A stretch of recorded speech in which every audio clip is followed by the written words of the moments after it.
a tombar.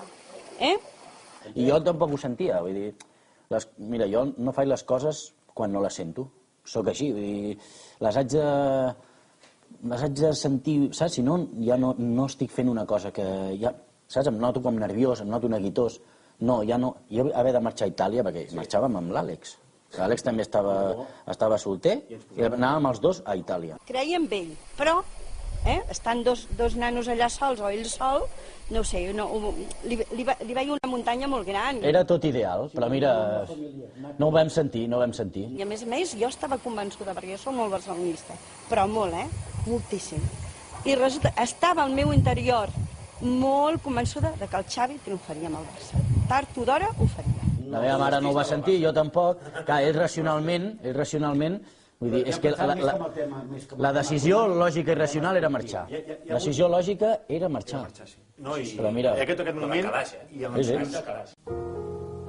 El Xavi sempre ha sigut una persona que estima molt el Barça. Ha sigut, jo diria, dels jugadors més culers que he conegut al primer equip i estima molt la samarreta i sempre ho parlem, no? És un malalt del futbol, viu el futbol dia a dia i sempre les coses, per positives o negatives, sempre les ha viscut molt, molt. Porta 13 anys a primer nivell i bueno, les ha vist de tots colors i clar, aquesta situació que ell està visquent ara és la situació que tothom en algun moment de la nostra vida hem volgut viure o estar-hi i ara tenim aquesta oportunitat i ell és la persona que conjuntament amb els altres capitans de la casa comanda aquest grup i és això, és 100% català, 100% culer i això s'ha de viure, s'ha d'entendre i s'ha de conèixer. La Champions, les eliminacions de Copa, que n'hi ha hagut un fotimer, per desgràcia, aquella època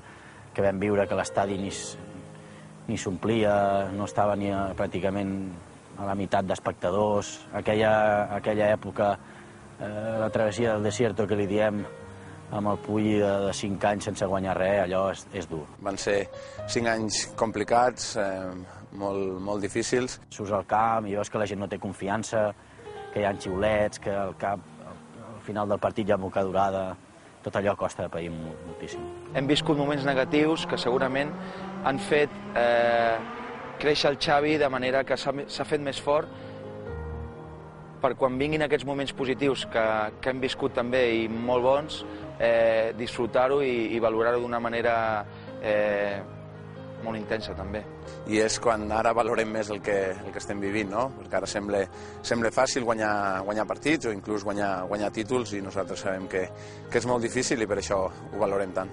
A part del sentiment culer que tinc, estàs a dins i vols que tot surti bé i està sortint tot al revés, tot al revés, tot. I inclús tens la sensació de que guanyes un partit i la gent no se n'alegra, vull dir, la sensació que he tingut moltes vegades és que la gent vol que rebenti tot, no? Que vagi tan malament que tot rebenti perquè acabi ja d'anar del tot malament i aquesta sensació és dolentíssima, no?